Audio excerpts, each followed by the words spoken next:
जय महाराष्ट्र मित्रांनो, मी Rohit Pansare, Rohit Pansare goat farm या आपल्या युट्यूब चॅनलमध्ये तुमचं सर्वांचं स्वागत करतो. आज आपल्या चॅनलचा हा दुसरा व्हिडिओ आहे आणि महत्वाचं म्हणजे यामध्ये आपण आपल्या शेळ्यांसाठी जे चारा पिकं लावलेले आहेत त्याबद्दल तुम्हाला माहिती देणार आहोत. तर आपण आपल्या शेळ्यांसाठी जे चारा पिकं लावले ते बहुवार्षिक चारा पिकं लावलेले आहेत. म्हणजे एकदा कटिंग केल्यानंतर महिना, दीड महिना, 2 महिने या कालावधीत ते परत कटिंगसाठी येणार आहेत. तर त्याच्यातलं पहिलं मुख्य चारा पीक आपण हे तुती लावलेलं आहे.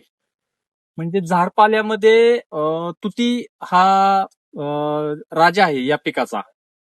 म्हणजे याच्यामध्ये लगभग एक 24% प्रोटीन असतं आणि दुधाच्या ज्या शेळ्या व्यालेल्या आहेत अशा शेळ्यांमध्ये जर तुतीचा चारा जर समाविष्ट केला तर दुधामध्ये त्यांच्या वाढ होते.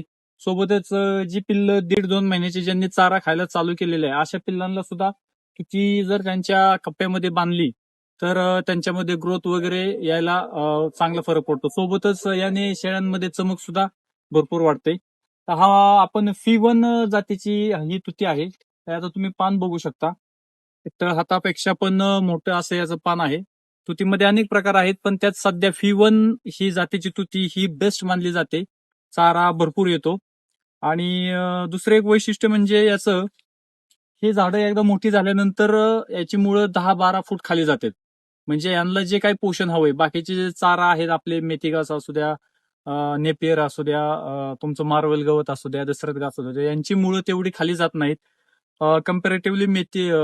कम्पॅरेटिव्हली तुतीची झाडाची जी मुळं आहेत ते 10-12-15 फूट पर्यंत जातात. म्हणजे जमिनीतलं जे जास्त अजून खनिज द्रव्य वगैरे जे काय आहेत अशा सर्व गोष्टींचा यामध्ये समावेश होतो आणि हा पाला अत्यंत आवडीने खातात शेळ्या. सोबतच आपल्याकडं आपण दुसरा अजून एक लावलेला आहे.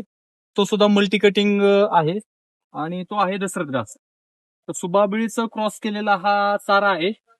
तर हा द्विदल मध्ये येतो आणि हा सुद्धा शेळ्या अत्यंत आवडीने खातात. आपण हा चारा हा कुटी करून देतो.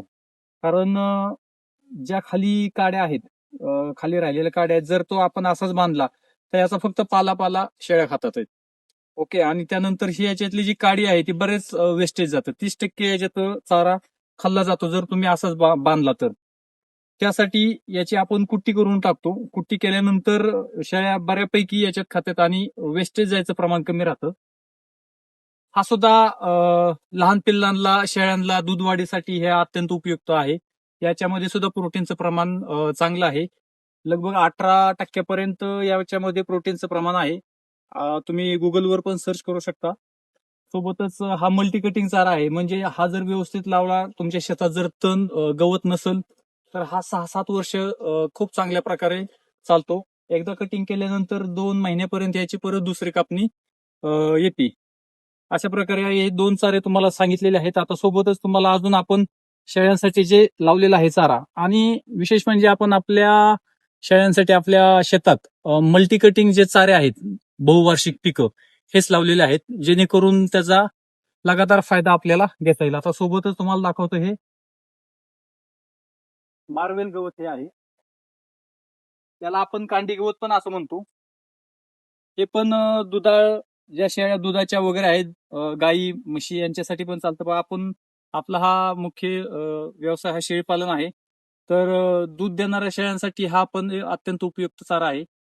हा सुद्धा बहुवार्षिक पीक आहे आणि याचं महत्वाचं म्हणजे आपल्या शेत जमिनीसाठी जमिनीची धूप थांबते. म्हणजे तुम्ही एक जर डोळा लावला तर ह्याचं परत खाली असं मोठं बुडका होतो आणि जास्तीच्या काड्या त्यातून येतात. असं एक पीक आहे. तर हे आणि हे नेपियर हे आपण दोन्ही कुटी करून टाकतो, एकत्र मिक्स करून टाकतो. फक्त मार्वेल गवत किंवा फक्त नेपियर हे आपण टाकत नाही. दशरथ घास, हे मार्वेल गवत आणि नेपियर हे तिन्ही मिक्स करून टाकतो. नेपियर यामध्ये आता अनेक याच्याबद्दल मतांतर आहेत. किती प्रोटीन आहे, किती नाही, कोणाचं काय म्हणणं. पण आपण त्या बाकी गोष्टीकडे न बघता नेपियर हा चारा आपण शेळ्यांचं पोट भरण्यासाठी सप्लिमेंटरी म्हणून ह्या बाकी 2 चाऱ्यासोबत आपण हा चारा वापरला जातो. आणि आता चौथा महत्वाचा म्हणजे सगळ्यात महत्वाचा जो चारा आहे तो म्हणजे आपला हा मेथी घास.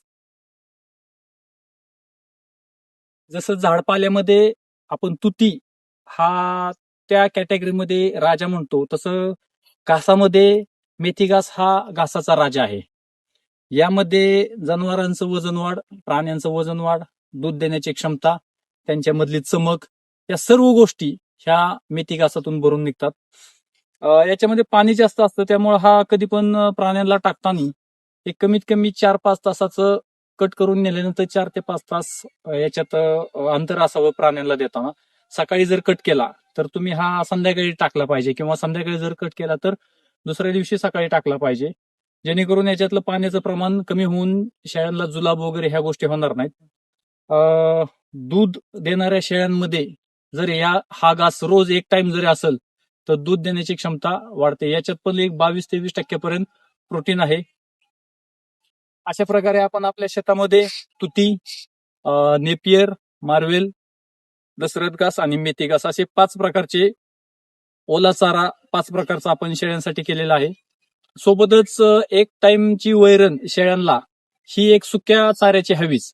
सुका चारा कुठला असावा? बऱ्याच जणांचा प्रश्न असतो की आम्हाला हाच पाहिजे, तोच पाहिजे, किंवा बऱ्याच युट्यूब चॅनलवर बाहेर राज्यातील चारा बघितला जातो, ज्यामध्ये हरिपत्ती असं म्हटलं जातं की पौष्टिक आहे, असं आहे, म्हणजे बरेच काही गोष्टी सांगितल्या जातात. पण आपण जर विचार केला, शेळीपालन हा व्यवसाय आपल्याला नफा कसा देईल हा बघितला पाहिजे, आणि त्या नफा जर घ्यायचा असेल तुम्हाला, तर तुमच्या परिसरात जो उपलब्ध चारा आहे, सुका चारा, तो त्या सीझनला स्टॉक करून ठेवणं आणि कमी पैशात स्टॉक करून ठेवणं, याच्यातून तुमचा शेळीपालनात नफा वाढणार आहे. जसं हरिपत्तीमध्ये काय कंटेंट आहेत त्याच्या तुलनेत, त्याच्या कम्पॅरेटिव्हली जर आपण बघितलं तर आपल्याकडे तुरीचं जे भुसकट आहे त्याच्यामध्ये सुद्धा तेवढे प्रमाणचे आपल्याला शेळ्यांची जे शेळ्यांना लागते त्याची पूर्तता होते.